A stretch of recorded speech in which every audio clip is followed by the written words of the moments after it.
We are here for NCAA Women's College Basketball Whip Round for Thursday, or for Monday, Monday, March 11th, 2022. We are here. We have the fourth quarter ended here in James Madison Marshall in the Sun Belt Women's Semi, in the women's final. Here, Marshall is number 1 seed. James Madison is number 3 seed here. Winner is going to the NCAA tournament. We have, we'll get you out that one as soon as I tell you scores. We have Nichols in the games from ready to take that as well. That ended. Nichols beat Norton 64-50 with 5:17 to go in the fourth. We have 2:20 in the third. Again, number 14 Gonzaga is up 54-37 with 2:20 in the third.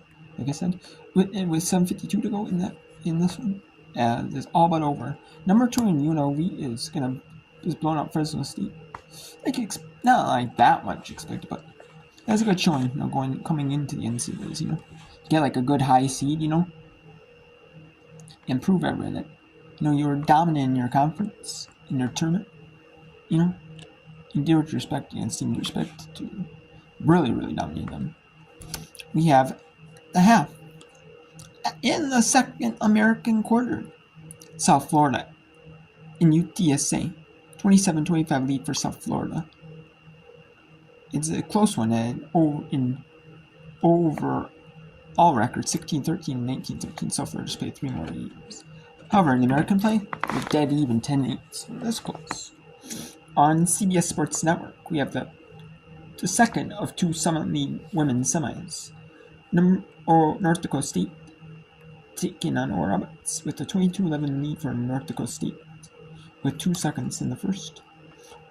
Tipping off at 4:50 Eastern, we have Idaho at Montana. It's first one along. 5 Eastern, ESPN 2. We have number 16 Kansas State and Texas. 5:30 Eastern, ESPN Plus has a second West Coast Conference semifinal. Portland, Santa Clara. Colorado State at Nevada at 5:30 Eastern as well. And then we have 4 Patriot League quarterfinals. One tipping off at 6 Eastern, 6:10 Eastern, 7 and 7:10 Eastern. One America East semi at 6 Eastern, 1 at 7 Eastern. Then we have the Big East final on FS1 at 7 Eastern.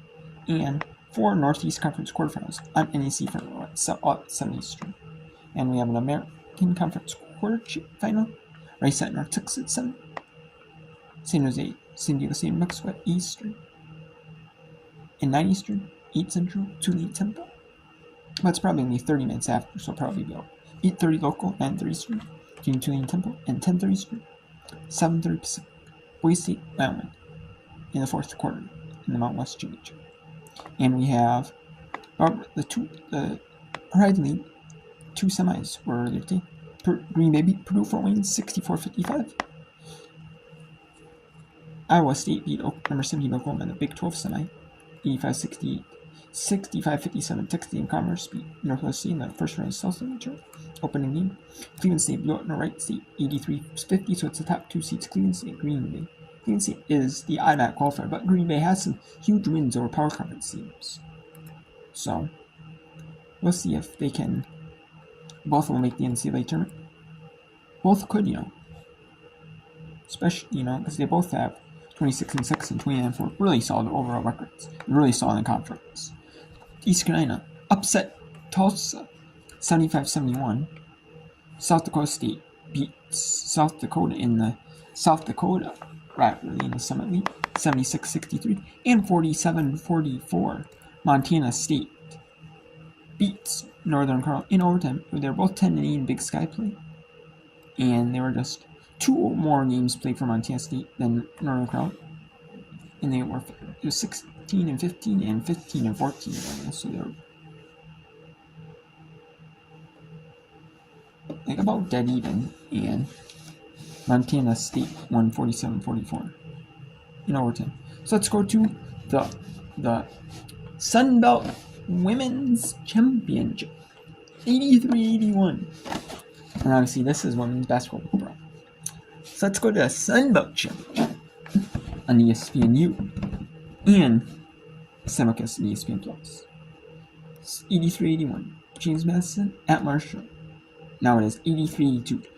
James Madison is number 3 seed. They're 23-10, 13-5 overall. They are the defending Summit League women's basketball tournament champions, or the tournament champions here.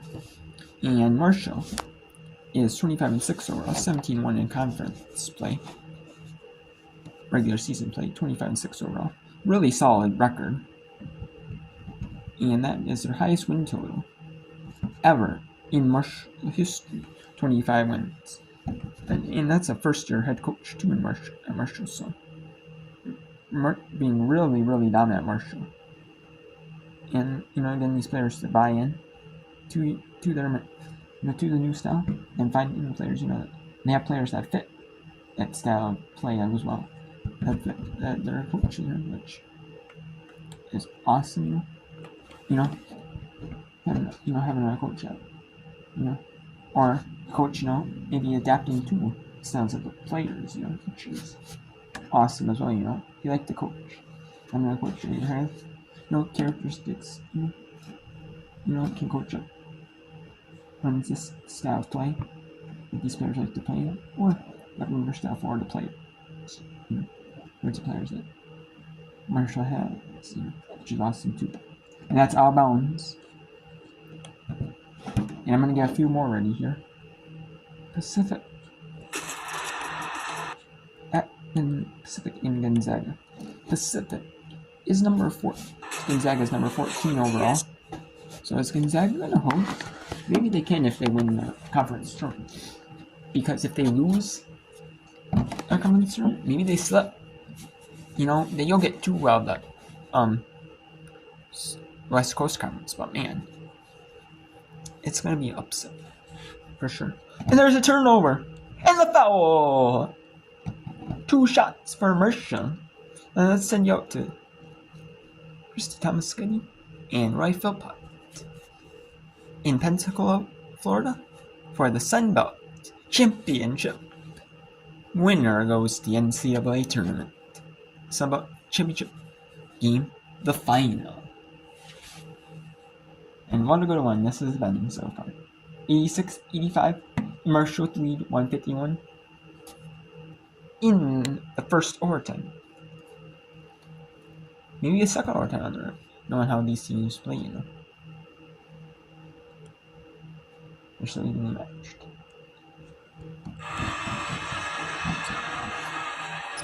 One of 2 and a late violation call. That means Mays gets a do-over. And credit Scott, Sydney Scott just bent in, and that's why Goodwin stepped in early. Crafty Sydney Scott has done everything today. Even if it doesn't show up in the box score, and Mays connects on the second attempt. And now Sydney Scott matched up on McDaniel. Face guarding her right now. Dangerous pass. And a blocking foul call. Hazel not allowed the opportunity to come down and collect herself after receiving that pass, Christy. You got to give the player room to land. Good call by the official. What a championship. And this is phenomenal. This is the way it should be. Hazel at the strike. The better free throw shooters for the Dukes. It's not missed today, 81% of the year. This to make it a 1-point game.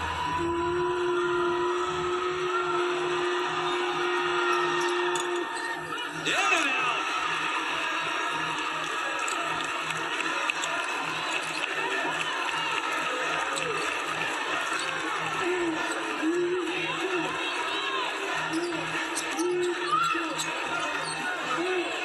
Mays. And it pops out to Mayer. 20 seconds added back to the shot clock. We'll slow it down for a moment. Maybe the only time today that's happened. Here's Mays. Back to Campbell. Euro. Foul was called. The shot out of bounds. Campbell Campbell was down for a moment, and it pops right back up. They got that one on McDaniel. Yeah. So third on McDaniel. Bristow checks in. Hazel goes out. Deanna Campbell. Back in our home state of Florida. 11 points today, 4 of 7 at the line. Just under 80% on the year.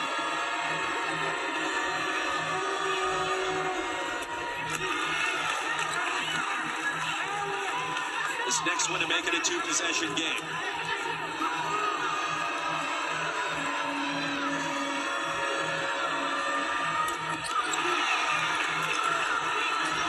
Big time buckets.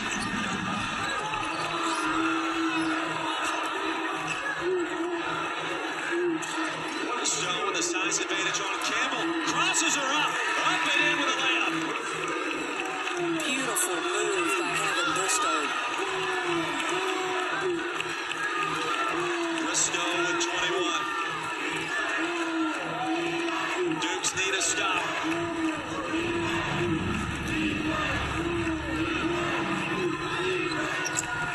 High ball screen for Campbell. She'll get it back with 7 on the shot clock. Now Hayes. Up and in from the elbow. 30 seconds to go. Sterling outside to Miller. That's a 3. Goodman gets it back. Bristow from downtown. Marshall with possession and a 4-point lead. And the Herd can sense it now. Just push that one up there. How Hayes got that one to go, but the biggest shot of the day so far for the Thundering Herd. I'm not sure why JMU was trying to get a 3 there. They just needed a quick score. Still have the one timeout though. But I say this every time. The most important thing here is to box out on the free throw line right now. 92-88. And the defending champions on the ropes. Hayes will get one more. Aislinn Hayes, 19 points tonight. And the Thundering Herd on the verge of punching their ticket. Hasn't happened since 1997. That's the only time it's happened in Marshall basketball history. Dukes will call a timeout. Still time with 11.6 to go. Still a 2-possession ball game here. So if you're Marshall, first of all, defensively, you do not want to foul any shooters. You can concede. It doesn't matter, a 3 or a 2. Just make James Madison make multiple passes that work more time off the clock. For James Madison, 2 possessions, I go for the quick score. Don't waste time here. Try to get either a lob near the basket for a quick score or get downhill quickly. Don't waste time on the 3, and then you got to foul immediately. Just a reminder, as you can see, James Madison out of timeouts. Marshall still 3 to burn.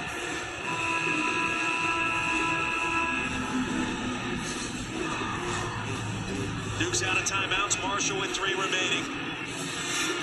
It's been the best history, or the best season rather, in the history of Marshall basketball on the women's side.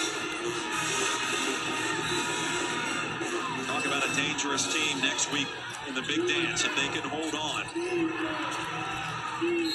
And McDaniel was fouled, and Sydney Scott looking at her head coach. When you think about this too, Christy, Marshall has done this in overtime without Mahogany Matthews, without Abby Beeman, the Conference Player of the Year in the Sun Belt. After being on the ropes the majority of that third quarter, Sid Scott has been a hidden force in this game. Here's Beeman on the bench, and Scott will step out for a moment as well. Daniel really hit the floor hard there and shaking that left elbow. You just hope she's okay right now. Second team All Sun Belt this year. Numeral 00 will get one more. This free throw of ultra importance can make it a 1-possession game again. So we'll look for a quick steal, and if not, a foul. Missed it. Campbell. Kim Caldwell will call a timeout off the miss. It looked like she'd already communicated we want a timeout. But when they got the rebound, she didn't want the timeout. So that's why Campbell had a clear path for a moment. Exactly. That's why she was like, oh. Boy, I want to go back to something you said. To win championships, multiple players need to make big plays. And that's what I've seen from both sides, but specifically Marshall here in fourth quarter and overtime. We know what Mayer's done. Campbell has made some big plays, but I can't say enough about Scott's defensive presence and the little things that she has also done here this afternoon, here late. Marshall has outscored JMU 17-13 in overtime. One of the highest scoring championship games you're going to see this champ week. JMU had too many players on the court. Coaching staff was just able to get Goodman off the floor. Otherwise, that's a technical foul. Sydney Scott will pump fake it to nobody. And then now Campbell's going to try to run out the clock. Looping around and finally touch with 4.5 to go. That was a crafty maneuver by number 1 in white. That's a great sideline out of bounds play by the Thundering Herd just to get space and get time off the clock. So I'm not sure there was ever contact there. Campbell was racing into the open court. Officials running over to JMU saying that somebody's got to be on the line.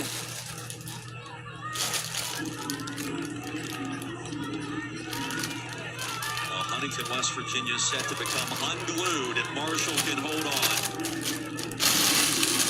What a story for a team. Lost just one time in the regular season. 17-1 in conference play. 25-6 overall, a school record. On the verge of winning their 26th game of the year.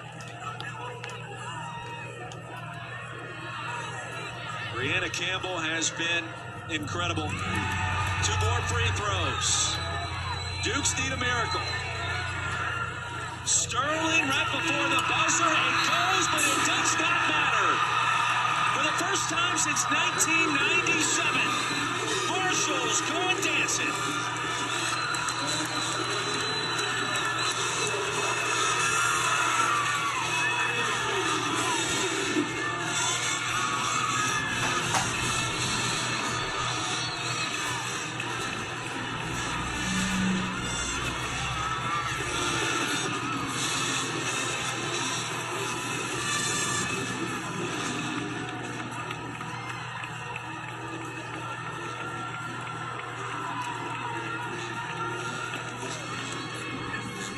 The second time in school history the Thundering Herd will reach the NCAA tournaments. Third time's the charm for the Marshall Thundering Herd facing JMU. And on the biggest of stages, emotions running high as you would expect. Aislinn Hayes in a 2-point game somehow got this one to go, Chrissy. The will to win is what caused what happened here for Marshall. So many big plays, but none bigger than Aislinn Hayes. The last 2 points. Sunbelt champions. Marshall, Thundering Herd get the job done. Meredith Mayer, impressive in that second half, was critical, as was Hayes. And the Sunbelt Conference Player of the Year. And Abby Beeman. Congratulations in order. Marshall gets it done. For Christy Thomas-Cuddy, I'm Roy Philpott, our entire hardworking ESPN crew. We say good afternoon from Pensacola. And from Pensacola, Florida, the Marshall Thundering Herd beat the James Madison Dukes 95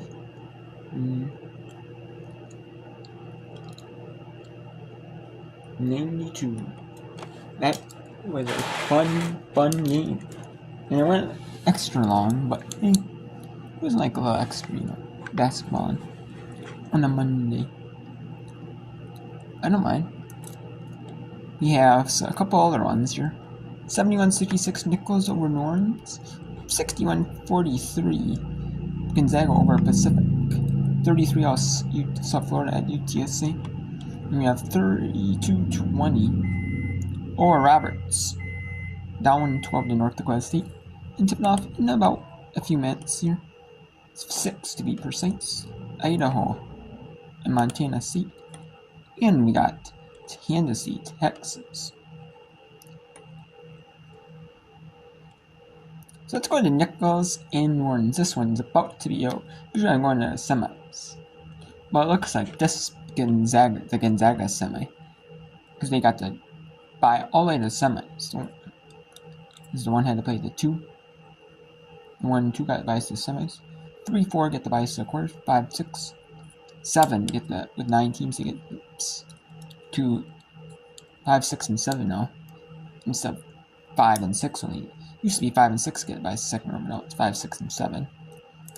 Because A9 do a play-in game, and the winner plays the 5 seed.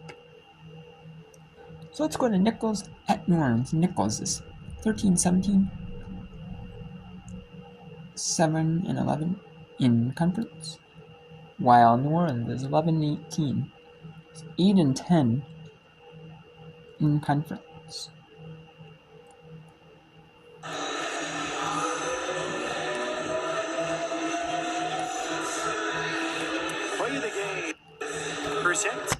And it is not the third. It is the third round at between Idaho and Montana, like it says. It is round number 3. However, it is not qualified as the third. It is the quarterfinal round. No.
Okay, so we do have the third round here. Idaho at Montana. It is the quarterfinal coming up.